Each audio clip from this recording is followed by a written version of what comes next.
Ouais, c'est difficile. Alors lui-même a une lecture finalement assez lucide sur ce qui s'est passé à l'époque. C'est-à-dire que au moment où Villas-Boas arrive à Chelsea, il est jeune et surtout il n'a jamais connu d'échec. C'est-à-dire que l'Académica, ça a été un profond succès. L'Académica, c'est un petit club pour les gens qui ne connaissent pas, mais l'Académica, c'est un club qui est immense en termes d'histoire au Portugal. Déjà, c'est le club doyen.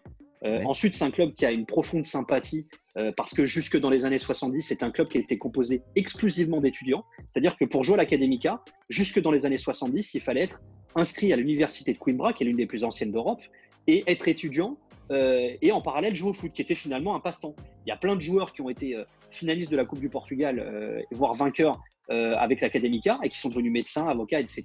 Il y en a plein qui font des interviews. Et surtout, c'était un club qui était…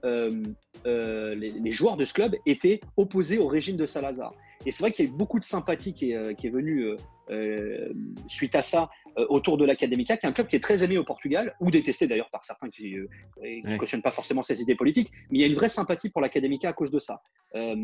Voilà, ça c'est pour la parenthèse, mais quand il arrive à l'Académica, c'est un monument qui est en péril, qui parvient à sauver. Dans la foulée, il va donc au FC Porto, qui en plus est le club de son cœur et gagne tout. Mais quand il arrive à Chelsea, Villas-Boas, il connaît que des succès.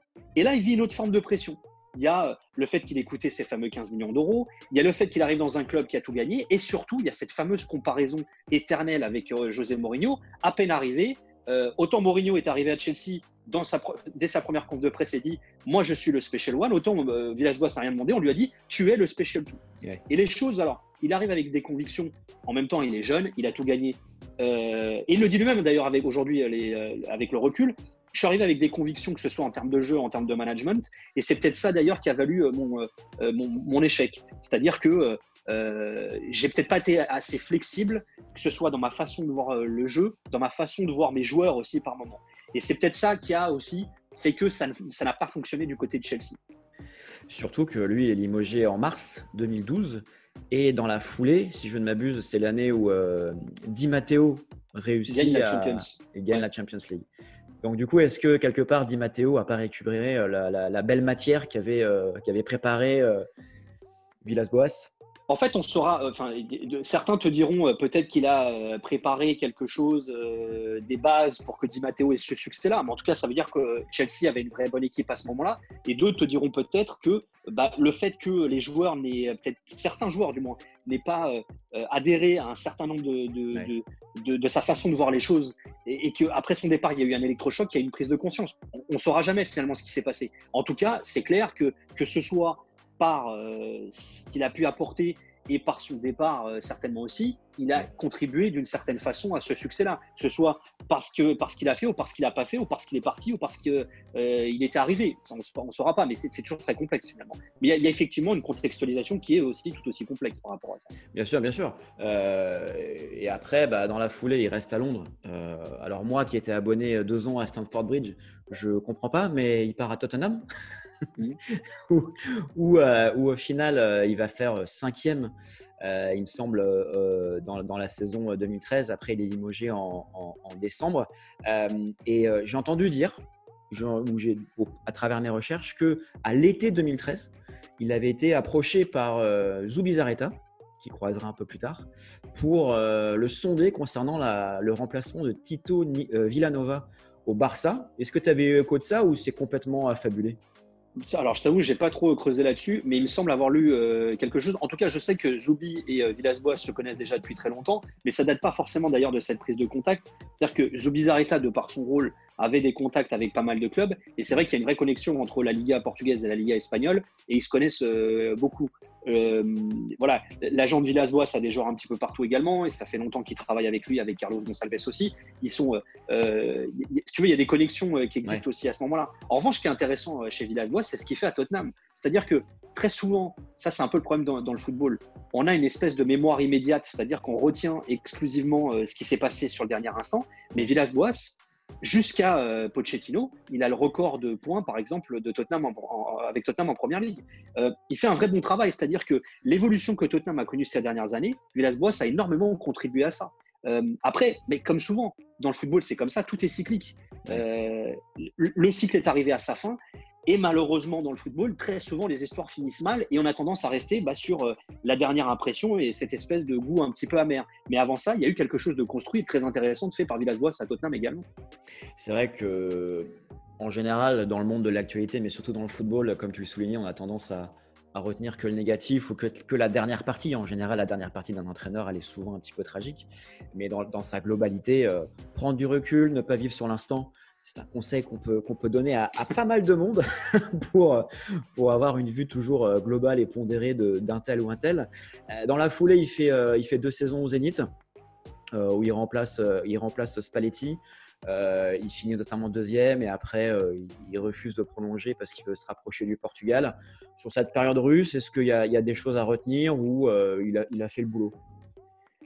Alors, non seulement il fait le taf, il remporte quelques titres également avec le Zénith, mais en fait, ce qui est intéressant, c'est que en Chine, ça va être un petit peu la même. Il y a quelque chose qui est finalement assez récurrent chez Villas-Boas, c'est que, mis à part l'Académica, qui a été sa première expérience, où vraiment il arrive dans une équipe qui est en difficulté, où il arrive à avoir un vrai relationnel avec les joueurs, c'est quelque chose qu'il va à chaque fois essayer d'introduire dans les clubs où il va passer. C'est quelque chose qu'on va retrouver à Marseille également. C'est-à-dire que ce côté très proche des joueurs, ce côté affectif, mais qui n'est pas d'ailleurs nécessairement calculé de sa part. Quand on le connaît, c'est quelqu'un qui fonctionne beaucoup au feeling. C'est-à-dire ça passe pas, mais c'est surtout un mec qui s'encombre pas. C'est-à-dire la diplomatie, la politique, le faux semblant. En fait, Villas-Boas, c'est un mec, il a pas besoin de ça pour vivre. Voilà, il est issu d'une bonne famille, encore une fois. Il y a d'ailleurs quelque chose qui est très marquant chez lui. Villas-Boas, il est en Chine, il a un contrat à plus de 10 millions par an.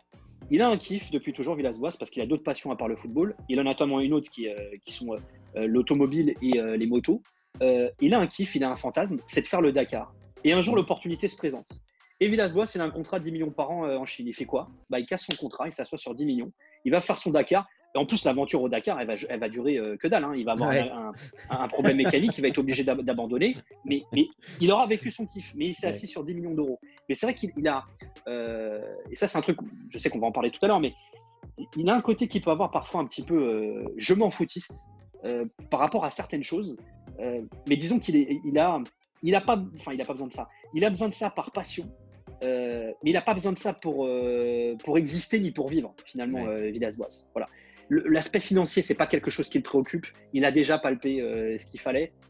Il n'est pas resté à l'OM pour un contrat. Enfin, il y a un truc qui est quand même qu'il faut relativiser. Quand tu t'assois sur un contrat de 10 millions d'euros par an et que t'en prends 10 fois moins à Marseille, ce qui est déjà énorme, hein, on est d'accord, etc. Enfin, tu restes pas à Marseille pour l'oseille quand t'es pas resté en Chine pour 10 fois plus. Voilà, il n'a pas perdu tout son oseille au casino depuis. Voilà, mais il y a ce côté-là. Mais en tout cas, il y a une chose qui est récurrente, parce que là, j'ai fait une grosse digression, mais que ce soit au Zénith ou en Chine, d'ailleurs, depuis le FC Porto jusqu'à aujourd'hui, c'est que c'est un mec qui a toujours joué le haut du classement. Voilà, il a pas toujours avec les mêmes armes, pas toujours avec la même matière, pas toujours avec les mêmes arguments, pas toujours avec la même méthode non plus. Mais c'est quelqu'un qui a toujours eu des ambitions élevées, on va dire, Villas-Boas. Oui, complètement. Et je reviens très rapidement sur son côté un petit peu où il ne respecte pas les codes, ce qui est très étonnant pour quelqu'un issu de l'aristocratie. On a l'image de quelqu'un qui, justement, va suivre les protocoles, va aller au point A, puis B, puis C, puis D, au lieu d'aller de A à D. Et ça, quelque part, ça lui confère une richesse humaine qui, on le sait, particulièrement apprécié au sein de l'Olympique de Marseille. Mais en tout cas, merci pour cette précision sur sa période Zénith. Il y a quelque part aussi à Shanghai. Shanghai, juste pour rappel, lors de sa seule saison, il finit deuxième. Il a notamment pu faire évoluer des super joueurs qu'on aime en Europe comme Hulk ou Oscar. Un ancien aussi de Chelsea. Il a fait une demi-finale de Ligue des champions asiatiques. Et après, en effet, tu as tout dit sur son départ depuis la Chine. Et donc ensuite, en 2019, il prend les rênes du club le plus facile à gérer de Ligue 1, l'Olympique de Marseille. Pour rappel, parce qu'on entend tout et son contraire à son sujet par rapport à ce qu'il produit à l'OM. À l'OM, son bilan, c'est 38 matchs, 20 victoires, 11 nuls, 7 défaites. Donc ce qui fait un taux de victoire de 52%. Même si sa moyenne en carrière de son taux de victoire est de 60%, bon, le fait qu'il ait notamment joué en Chine, ça biaise un petit peu ses statistiques. Mais lui, il est totalement dans sa moyenne. Depuis qu'il est arrivé, la saison 2020, elle a été ce qu'elle a été, mais en tout cas, il a été entre guillemets vice-champion, comme on disait avant. Et là, pour l'instant, c'est plutôt bien parti. 2 matchs en retard. S'ils gagnent les 2 matchs, ils peuvent rapidement se trouver à hauteur du coup du PSG. Mais en tout cas, aujourd'hui, à l'OM, toi, quel est ton ressenti sur ces premiers 18 mois presque au sein de l'OM? Juste un truc par rapport à ce que tu as dit. Oui. Par exemple, par rapport à la Chine, en fait, le fait qu'on puisse se dire, bon, il a eu des joueurs, il a eu des Oscars, il a eu des Nketou, qui finissent finalement premier ou deuxième, c'est normal. Alors, il faut savoir que le championnat chinois est très contraignant, mais comme le championnat russe également, puisqu'il y a des quotas de joueurs étrangers. Donc, c'est-à-dire que tu dois non seulement composer avec tes joueurs étrangers qui sont très chers, mais que tu dois gérer dans ton vestiaire et qui sont payés 20 fois, parfois même beaucoup plus que tes joueurs locaux. Et surtout en Chine, il y a une politique de développement de la formation qui a été faite, mais qui est assez fraîche finalement. Donc c'est-à-dire qu'ils devaient jongler entre la formation et ces joueurs stars, entre guillemets, mais c'est pas forcément quelque chose d'évident que de terminer deuxième, mais que ce soit d'ailleurs en Russie ou en Chine. Et pour moi, la Chine, c'est encore plus compliqué. C'est-à-dire qu'ils débarquent dans un environnement et un contexte qui est encore plus difficile à ce moment-là. Après, pour en revenir à Marseille, j'ai pas été étonné moi de le voir rappliquer à Marseille, dans le sens où c'est un mec qui aime tout ce côté passionnel autour du foot. Ouais. Voilà, on l'aura compris. Villas-Boas, c'est quelqu'un qui est très attaché au FC Porto, notamment par passion. En fait, c'est le genre de mariage qu'il a avec Marseille. C'est un peu le même genre de relation qu'il peut avoir avec le FC Porto, dans le sens où il y a beaucoup de choses qui sont semblables entre ces deux clubs. Il y a la passion du public. Voilà, à Porto, il y a un public qui est vraiment très exubérant, très passionné également. Il y a une vraie pression également. Je me risquerais même à dire que la pression est certainement supérieure dans un club comme le FC Porto qu'à Marseille, parce que tu marches dans la rue, tu te fais emmerder toutes les 5 minutes, parce que certains ultras peuvent être parfois très virulents également. C'est aussi la capitale contre la province finalement. Ouais. Voilà, souvent on dit c'est Porto la travailleuse contre Lisbonne la belle. Il y a un petit peu cet antagonisme également qui existe entre les deux clubs aussi. Mais c'est vrai que ce côté passionnel qui existe autour, c'est quelque chose qui les rassemble. D'ailleurs, Villas-Boas, on a parlé dès qu'il est arrivé à Marseille.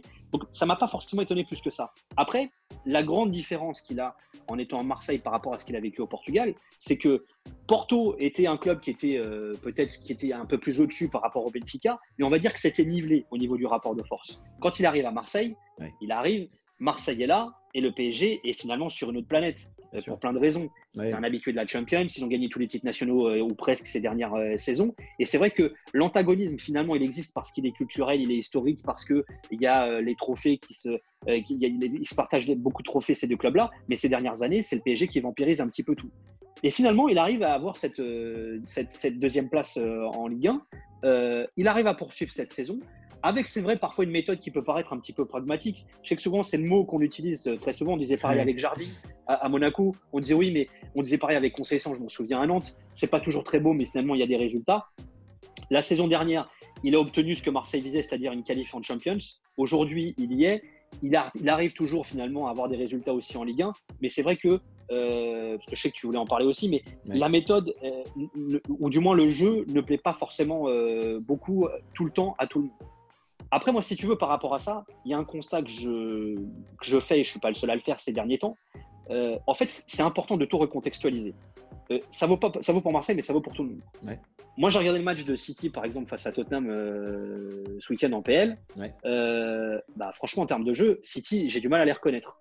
Mais tu regardes, tu peux faire ce constat avec le Barça. Tu peux même faire le constat avec le Bayern sur certains matchs depuis le début de la saison. Mais il y a quoi ? Les joueurs, les clubs n'ont pas connu de vraies coupures cet été. Ils n'ont surtout pas connu de préparation. Ouais. Y a un contexte global qui est hyper anxiogène. Et je pense même que la lecture que nous, aujourd'hui, on se fait dans nos analyses et nos critiques, même de façon inconsciente, elle est conditionnée par ce contexte qui est anxiogène. C'est-à-dire qu'aujourd'hui, il y a une négativité ambiante, mais qui peut s'entendre. Hein. Je veux dire, on ne peut plus sortir de chez soi, les gens sont malades. Voilà, il y a des gens qui perdent leur emploi, il y a des plans sociaux de partout. Tu allumes ta télé, c'est que des choses qui sont négatives. Je pense qu'aujourd'hui, même de façon inconsciente, en fait, on a une lecture qui est faite par rapport à ça. Et pourtant, l'année dernière, Marseille, comme d'autres clubs, n'ont pas fait des matchs qui étaient hyper flamboyants non plus. Mais Marseille, l'année dernière, a obtenu ce qu'il cherchait, c'est-à-dire l'objectif de la Champions, ça avait été atteint. Et je pense qu'aujourd'hui, Marseille, la lecture qu'on se fait de leurs résultats, elle est finalement quelque part dirigée par cette fameuse série en Ligue des Champions. C'est-à-dire qu'aujourd'hui, Marseille peut être deuxième de Ligue 1 en ayant des jeux parfois emmerdants, mais ce qui était le cas aussi la saison dernière, mais ça posait moins de problèmes parce qu'il y avait un objectif. Mais aujourd'hui, je pense que les supporters de l'OM sont quelque part vexés, et ça peut s'entendre, par cette série qui a été héritée du passé, de défaites consécutives en Ligue des Champions. Et ça contribue très certainement à la lecture qu'on fait de l'Olympique de Marseille aujourd'hui. Et pourtant, encore une fois, moi, je n'ai pas l'impression que Marseille, qu'il y ait eu une révolution à Marseille cet été. De façon négative, j'entends. Je ne trouve pas que Marseille soit énormément plus emmerdant que l'année dernière. Tu vois. Non, pas beaucoup plus, entre guillemets. De facto, avec cette étude de texte que tu viens de nous faire, tu as répondu à la première question. Ouais, je peux être trop lourd. Non, c'est parfait. C'était point 1, point 2, point 3. C'était une question relative au jeu flamboyant, oui ou non, pourquoi. Autre point, c'est une question qui est revenue fortement sur Twitter. On voit très peu les jeunes cette année. Je pense notamment à Ake et à cette pépite, entre guillemets, brésilienne, à savoir Enrique. Est-ce que tu peux nous en dire quelques mots sur son rapport aux jeunes? Est-ce que c'est un coach qui a toujours fait énormément confiance aux jeunes ou est-ce que c'est quelqu'un justement de très pondéré et il va les sortir du bois quand il faudra les sortir du bois? Après, il y a un petit peu de tout ça dans la réponse. C'est-à-dire que déjà, rappelons, Villas-Boas a été éducateur. Il a travaillé avec des jeunes pendant longtemps. Il a une vraie sensibilité par rapport à ça. Villas-Boas s'est passé dans des championnats, la Russie et la Chine, où tu es obligé de miser sur des joueurs formés localement, où tu es obligé de miser sur des joueurs locaux, voire même des joueurs formés au club d'ailleurs. C'est des vraies contraintes qui sont imposées par les fédérations de ces pays-là, donc il sait ce que c'est que de bosser par là. Mais Villas-Boas aujourd'hui, à chaque fois, c'est des contextes qui sont différents, c'est pour ça que c'est important. Villas-Boas avait une obligation de résultat la saison dernière, et effectivement, il est obligé d'être pragmatique et d'aller finalement au plus efficace, entre guillemets. Mais il y a un autre aspect qui est très intéressant, c'est que tu vois, par exemple, j'ai commenté un match de West Ham et je voyais les mecs, les commentaires défiler ce week-end. Benrahma qui arrivait de Brentford à West Ham, beaucoup de supporters sont frustrés de ne pas le voir. Et pourtant, Benrahma, ça fait seulement un mois qu'il arrive à West Ham. Le mec découvre l'APL, il découvre un nouveau club, il découvre des nouveaux coéquipiers. Il arrive dans une équipe où il y a déjà quelque chose qui est installé, où les résultats ne sont pas forcément dégueulasses, ce qui justifierait une révolution en termes de chamboulement de la hiérarchie dans les choix qui sont faits par David Moyes. Tout ça pour te dire quoi? Pour te dire que quand des nouveaux joueurs arrivent, quand des jeunes joueurs arrivent et se promettent en équipe première, ils font un temps d'adaptation. Moi, je me souviens d'une histoire quand Villas-Boas était au FC Porto. Rames était à 2 doigts de se barrer. Rames venait d'arriver au FC Porto. Ouais. C'est un jeune joueur, hein, un espoir, mais finalement un mec qui avait un CV de ouf. Personne ne savait qui c'était en Europe. Enfin, quand je dis personne, le grand public ne savait pas. Et au fait, jusqu'au mercato d'hivernal, il y a des rumeurs, des articles qui sortent. Rames va partir, Rames veut se barrer, il joue pas. Mais ça, c'est quelque chose qui est très courant dans les gros clubs au Portugal. C'est-à-dire qu'on va chercher des jeunes joueurs, ou pas forcément jeunes, mais des nouveaux joueurs. Aujourd'hui, à Porto, tu as un joueur qui a plus de 25 ans qui s'appelle Mehdi Taremi, un international iranien que Porto allait chercher à Rio Ave. Ouais. Il a été co-meilleur buteur de la Liga portugaise la saison dernière. Il n'est jamais titulaire, ce garçon. Et pourtant, c'est un mec qui connaît le championnat, qui a un joueur d'expérience, qui est international, qui a des super stats, mais il ne joue pas. Pourquoi? Pour les raisons que je viens de t'évoquer. Il y a une hiérarchie en place, etc.